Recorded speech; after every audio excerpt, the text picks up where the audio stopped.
Okay, so that's it, Mike. As a matter of fact, Engineer Armando Diaz was espousing to that, but I always joke that I do not like it because I love my neighbor, so I don't want the lightning surge to go to my neighbor. So, okay, so let's go back to the slides. Okay, so grounding systems in building facilities and substations. So here in buildings, I would show you here the grounding in a building. You would see here the ground conductors coming down, the main ground conductors from the top of the building down, and it would have its own ground rods at the earth. And of course, here is a metering center where you need to ground the upper gutter and the lower gutter. The upper gutter is usually the busbar gutter, and the lower gutter is the breaker gutter. So you have to ground all these metallic boxes. Here is on the right side is a column. So a column could be steel or it could be rebars embedded in concrete or reinforcing bars. Now you have to connect also these rebars to the grounding system here. Okay, so before pouring of concrete, you have to make a connection from the nearest rebar to your ground system. How about this one?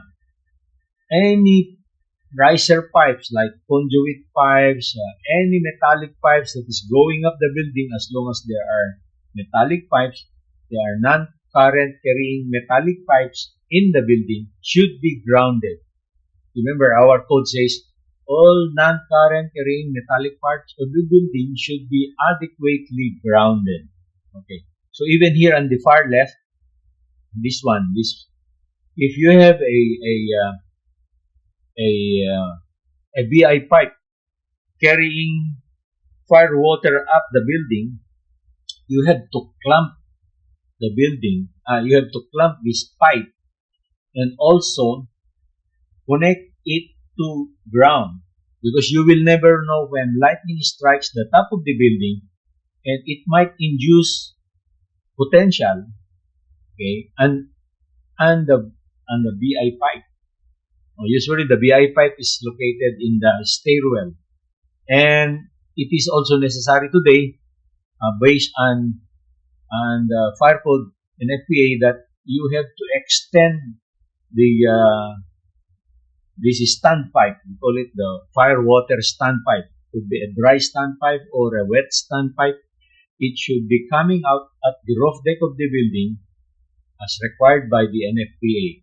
So it is therefore possible that lightning can strike the top of the building and would strike the pipe that is on the top most on the roof deck of your building. So you have to ground it to ensure that anybody going up the stairs that may come in contact or touch the BI pipe would be protected.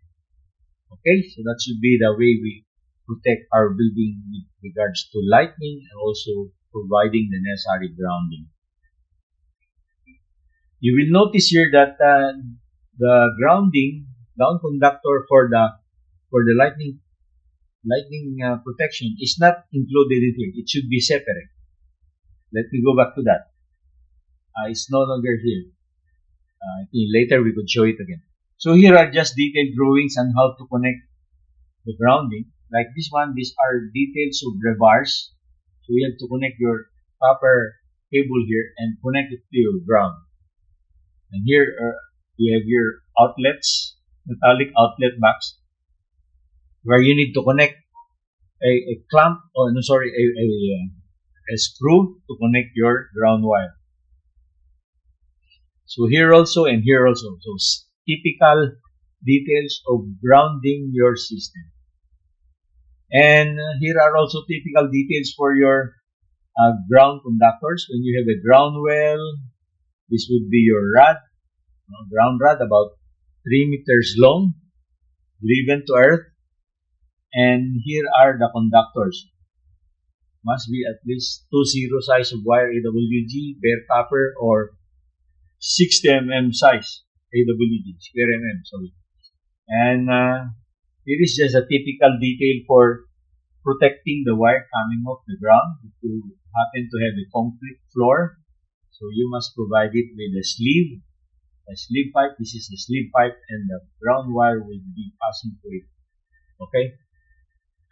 And here's another typical down conductor provided outside of the building, where you would see it is put inside a conduit, and there would be a ground rod here below, and it is indicated here with a triangular, the typical triangular ground electrodes. So you would have 3 electrodes. Usually it is 3 each of 3 meters long, usually about 20 mm in diameter. 3 each, 20 mm diameter by 3 meters long. Sometimes they use 15 mm, sometimes 20 mm diameter. But the usual length is 3 meters. The communications company sometimes use the 8 feet long, 1/2 inch diameter or 3/8 inch diameter ground rod for their purposes. Of course, that is for their project, for communication purposes. But for electrical and lightning protection, we usually use larger sizes of ground rod. Here is a typical way of doing the grounding connections. So before pouring concrete, you will see here the rebars interconnection. There is a copper wire here interconnected. So the copper wire will form part of the grounding. Also with the rebars. Okay. And here's another one being provided for a swimming pool project. You would provide a ground grid like this one, okay, to make sure that there is an equipotential voltages in the swimming pool. And here is a typical grounding layout in a substation, where these lines are the grounding grid lines, interconnecting ground wires. Usually the size is 2.0 or 60 mm. All of these horizontal and vertical lines in this plan layout. And these square boxes are usually the equipment. Like, let's see, this is one, so it's a metal tank for the transformer. And this 8. Number 8 structures in substation. So that's the substation structures. So you need to connect it. And let me see some others. This is 3. 3 is the building. So also interconnected in the grounding. And what else? 7. 7 is earthing rods mesh. And 9. 9 is earthing spikes electrode. Okay, so number 6 is the fence. So all the fence should also be connected to the grounding grid. 9. Grounding grid outside of the fence. See? So how about 5? Let's see 5. Tower. So this is the tower. It could be the incoming transmission line tower. So you have to connect all of this to the grounding grid, which is formed by these lines here. Again, I repeat, the size of this should be size 2.0 bare copper wire. Okay? Here is another drawing showing the schematic. As you would see here, the ground grid, yellow colored here, and then you have the ground rods provided with ground well. And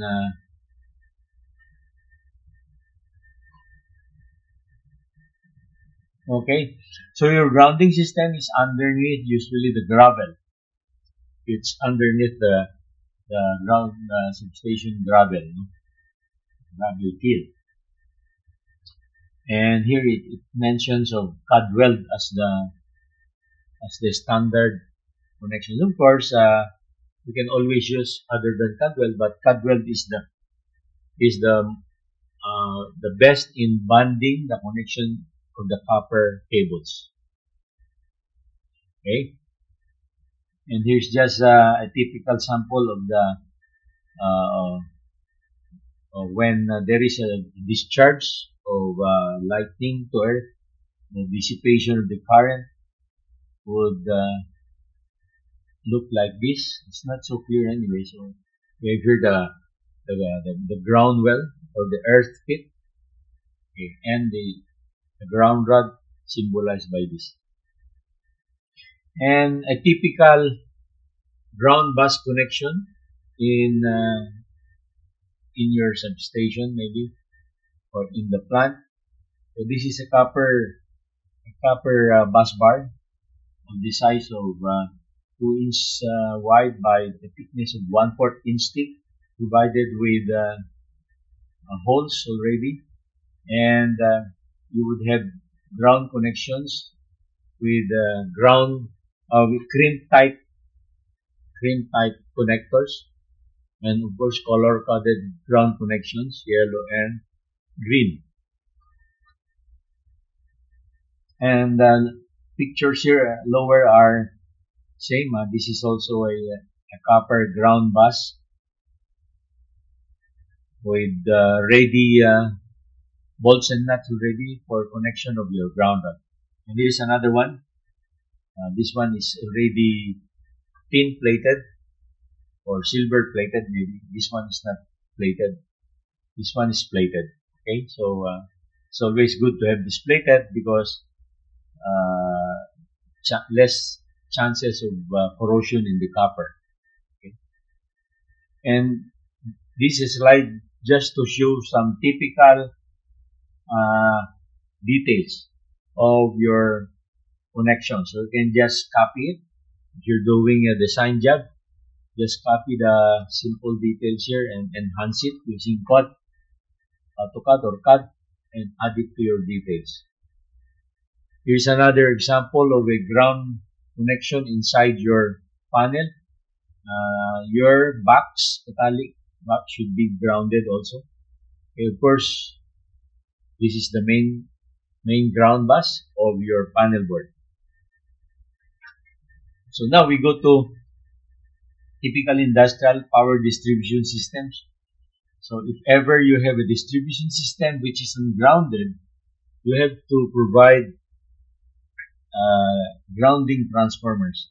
Typically, a big industrial or manufacturing concern would be exposed to lightning or some over voltages, and therefore there is a need to provide a grounding. So if ever it is an old system, most possibly it's ungrounded. But if it is needed, this is a grounding transformer that is provided. You will notice that the Y point of this transformer is connected to the earth here. And the generators here are ungrounded. Doesn't mention of a Y point, a neutral point for the windings.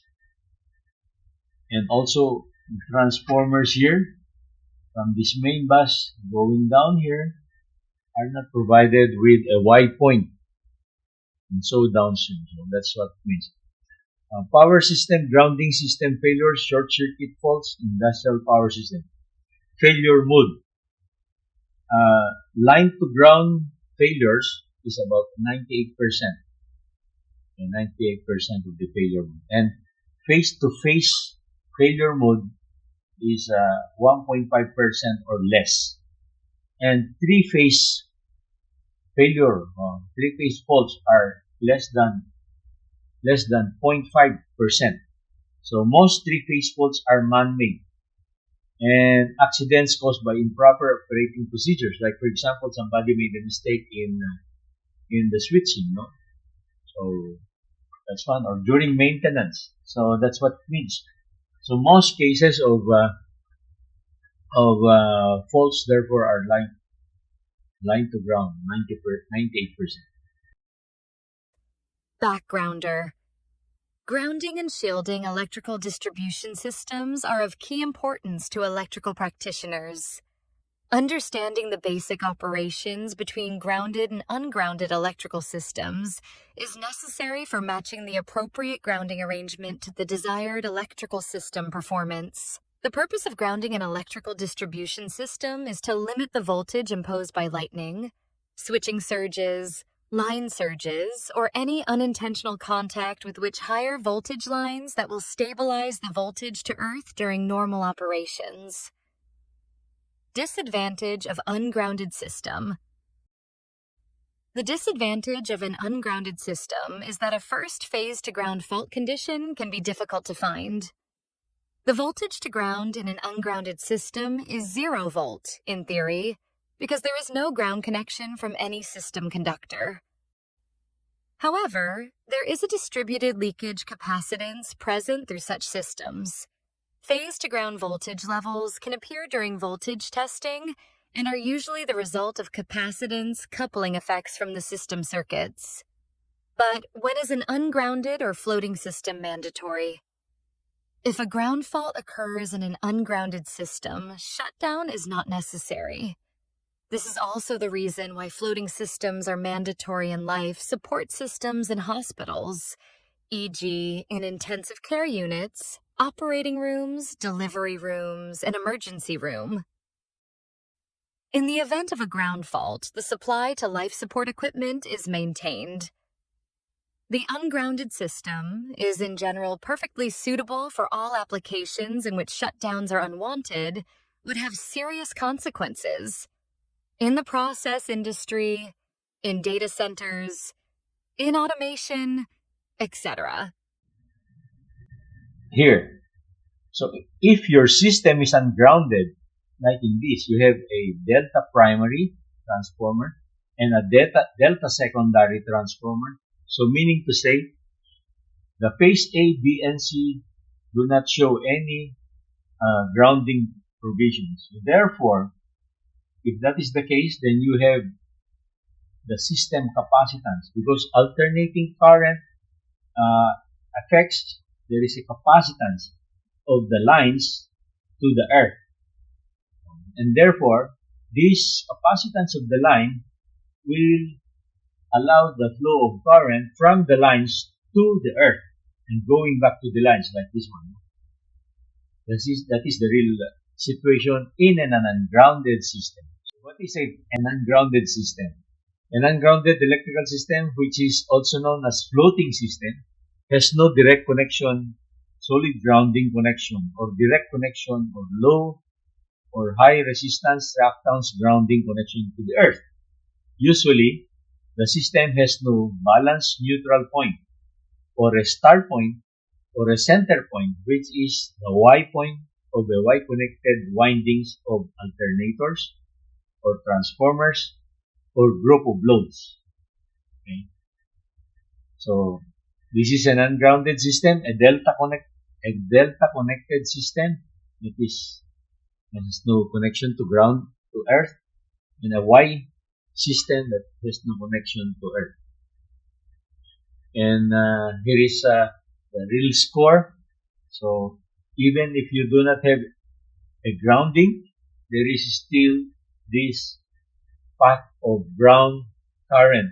Of course, the ground current here is very, very small, because the capacitance would be very small also. But as the plant is becoming larger, like for example, in the refinery before, we have almost, I think, so many hectares of land for the distribution system of the entire refinery. Fuel refinery is sprawled. No, you have. I remember there is the island wharf. So it's about 1 kilometer away from the shoreline, and we have the tankage area. So in the tankage, you have different motors and distribution system for the lighting of the entire refinery. So, and so on and so forth. So in the entire refinery, you would have, since it is very large, you would have capacitance, a system capacitance that would be a little higher than usual as compared to a small manufacturing facility with not so big an area. So the larger the distribution system is, and then the higher the capacitance, and therefore this would have a higher IG or ground current, the one that is flowing this way. So an ungrounded electrical system supplied by an ungrounded delta connector would be something like this. So since this delta connected alternator or generator is ungrounded, your feeders here would be also be ungrounded. Okay. This winding here is the field excitation or the shunt field of the alternator or generator, and this is the stator which supplies the electricity to your system here. And here we have here a schematic of an ungrounded delta connected capacitors here. So you have a three-phase load with a delta connected capacitor. Okay. And on the right side is we have the load here with an ungrounded Y connected capacitors in here. Then we have a YY connected distribution transformer, so in bank with no grounding connection on the Y points to both primary and secondary. So the Y point on the primary, it is the primary 34.5 kV, has no ground connection, and the secondary is also connected in Y with no grounding connection to earth. What is a grounded system? A grounded electrical distribution system is a system that has direct connection or solid grounding connection or indirect connection, low or high resistance reactance grounding connections to the earth or to the ground. Usually the system has a balanced neutral point of the Y connected windings of alternators or transformers or group of loads. Here is samples of this grounded system, solidly grounded. So here you have a Y grounded winding. So it could be a generator which is Y connected and the neutral is connected to ground. Then you would have this delta connected windings.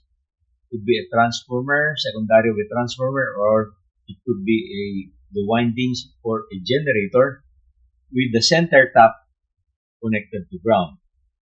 So you notice that in this delta connected with one leg center tap grounded, there is a neutral point, but the voltage is unbalanced. No? Here is one half of the phase voltage, while here is higher than one half, higher than one half of the phase voltage. And here's another system where it's also delta connected, but the grounding point is one of the corners. So one of the phase, in the case of this, is the phase C that is connected to ground. So when you measure the voltage of phase C to ground, it will become 0. Okay, so these two types here, this middle and the lowest, are the system of the old. Okay, meaning to say in the old where it was ungrounded, until they realized the importance of grounding, they would use one corner until they would, if you have a available center tap, they would use this. Okay. But if you are designing your system, specifying it, you can always specify a Y point, a Y connected system, and therefore you will have this center point, which is the star point or the Y point of the winding. We have also the resistance grounded when you connect a resistor from the neutral point of the winding to ground. Okay, so that's what we call the resistance grounded Y system. And here's also a delta with derive neutral resistance grounded using zigzag transformer. So this is a delta connected transformer or winding without no neutral point, but a zigzag transformer is provided here with a neutral with a resistor and connected to ground. Of course, a zigzag transformer is very expensive, so you might have you might rarely hear about the zigzag transformer. And the better way to provide is a YY. The Meralco wants their transformer in banks Y primary and Y secondary. Okay, so YY connected distribution transformers with grounding connection and both Y points of both primary and secondary windings are recommended for systems of the distribution in Metro Manila with the Meralco and also of Cepalco in Cagayan de Oro. Now, of course, in other distribution system, it is the more preferred system. But electric cooperatives would use the delta primary and Y secondary, or sometimes they would have also the Y primary and the delta secondary without grounding. So here we have a delta connected primary and a secondary with Y connection, and it is solidly grounded. So if you would have a fault in the middle phase, so we'd have easily determined by this ground current, because usually the value is a little high. Then the breaker would be able to detect it, and they would immediately isolate the circuit. Okay, and this is the short circuit current, line to ground current, short circuit. Y secondary equipped with a high resistance ground in a fault condition. So we have again delta primary and a Y secondary with a high resistance ground. No? Here is the resistor. We call it the neutral ground resistor. Usually it is consists of high resistance. In this case, the value of IG would be much smaller than in this case. Here, because it is solidly grounded, the ground current would be a higher value. Okay, while in here, because there is a resistor on the neutral point, connected from the neutral to ground, then the value of the ground fault current would be much lower. So that's the advantage of this. What are the advantages of grounded system over ungrounded system? In an ungrounded electrical distribution system, it will take the second incidence of a line to ground fault to occur before the faults are detected and cleared. Okay. Grounded electrical distribution systems have greater potential stability. Okay. Number 3, a grounded electrical distribution system is less susceptible to damages caused by voltage surges that may rupture insulation of motors and transformers. Number 4, grounded systems have lesser cost in the long run. Okay. Number 5, grounded systems have better operation and maintenance features since an initial ground fault can be easily cleared. And 6, there is a greater personal safety and improved service reliability in grounded systems. So ways to provide the system neutral. Okay, in case you have your system is ungrounded, meaning to say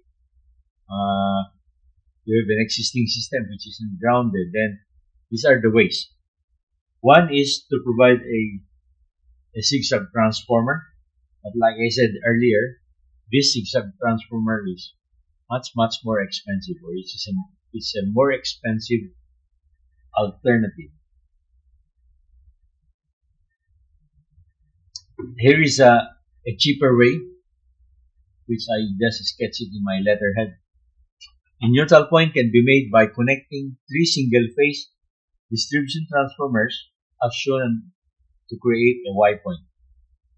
Why do we say this is much simpler and easier?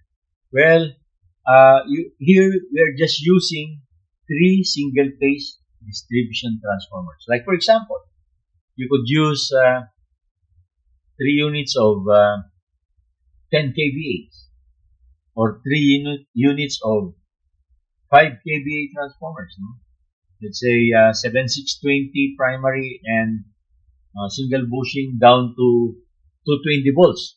Okay, meaning to say in here, this could be the first winding, first transformer unit. So this could be 7620 rated, which is common. The electric utility, the cooperative are using it. No? So this winding high voltage is 7620 and this would be your 220 volts winding.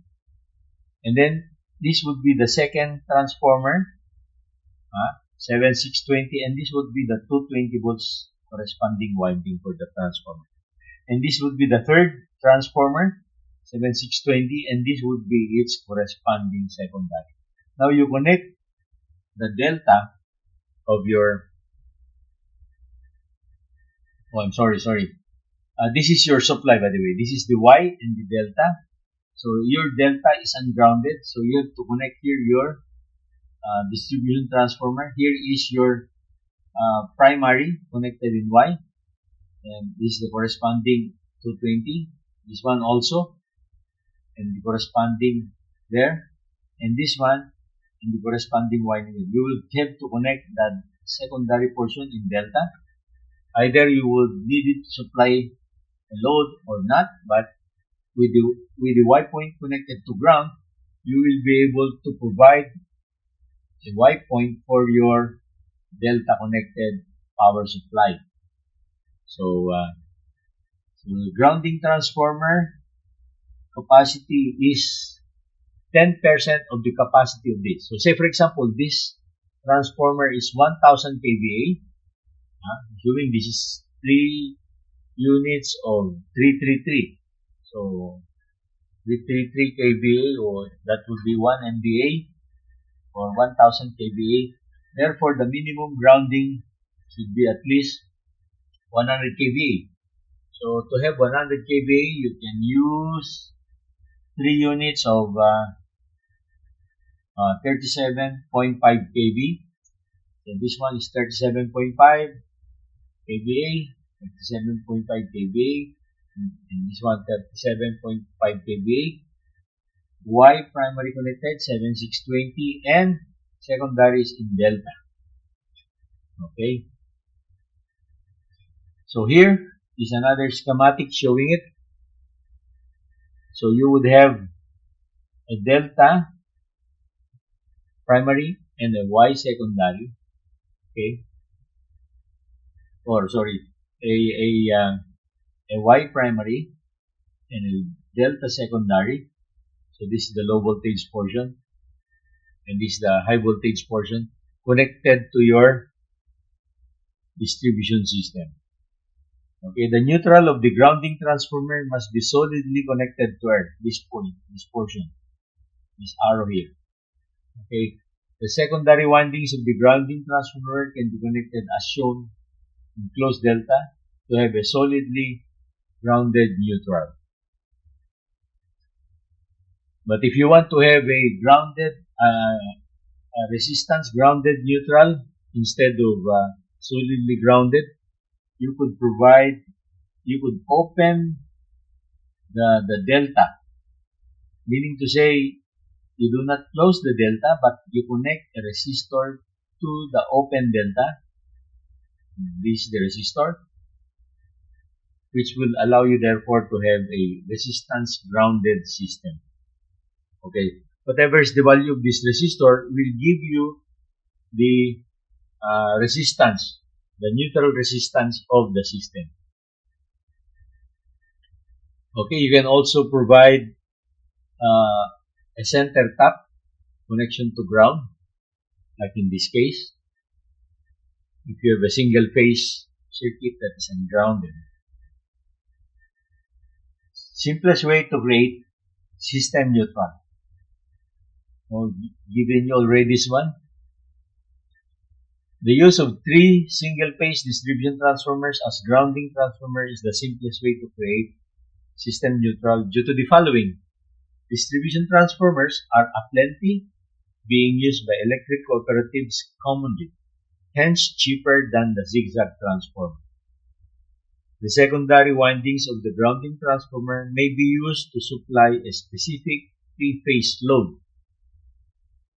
Sizing the capacity of the grounding transformer. How to size the capacity of the grounding transformer? The kVA of the grounding transformer should be equal or not less than 10% of the system capacity. Example, an existing system which is connected in a delta-delta connection has a capacity of 1,500 kVA. What should be the capacity of the grounding transformer to upgrade the system to a grounded system? Answer. kVA of the grounding transformers is 10% of 1,500 or 150 kVA, or use 3 units of 50 kVA, 7,620 primary voltage, and 240 volts secondary or 220 volts secondary voltage distribution transformer. So the diagram is here. Okay, very simple, no? So here I just added some guidelines and grounding system comparison. That's between the grounded systems and the ungrounded systems. And high resistance grounded power system, choosing the ground resistor. So here we have system voltages 380, 415, 418, and so on. Medium voltage 2,400, 3,300, 4160 volts, and then here we have the resistor amperes 555. Resistor ohms would be increasing from 43.88 ohms, 47, 55, 69, 277, 295, and 480 ohms. Resistor watts continues would be also increasing from 1,097 watts to medium voltage of 4160 to 12,000 watts or 12 kilowatts. Duty ratings of neutral grounding resistors taken from IEEE standard 32. Time rating permissible and permissible temperature rise for neutral grounding resistors. Time rating here 10 seconds to 1 minute to 10 minutes, etc. 10 seconds 760 degrees centigrade, 1 minute 760, then 10 minutes short time 610, extended time 610, continuous 385 degrees. Okay, so these are just references. Then high resistance grounding for a 2400 volt motor system. Okay, that's my last slide. So let's go back to the chat box. Okay, where did we stop? I think we stopped dissipation. Yes, that's it. Okay, here. Felix Kawile, sir, do you have a table or a reference on the lightning strikes per year? No, but there was a slide which mentioned that a place in Congo and in Venezuela and another place again in Florida and Singapore, which have the highest strikes of lightning. In the Philippines, it seems like our country is not within the top 4, no? Because the top 4 are in Congo, then the other one is in Maracaibo, in Venezuela, and in Singapore, and then another place again in Florida. But my gut feel is that because our country is surrounded by bodies of water, and therefore evaporation is usually higher than, let's say, for example, in Ulaanbaatar in Mongolia, or let's say in Russia, or let's say in big or enough in Central Africa, or maybe in Central Australia, where there is a big body of land. It's very far from the sea.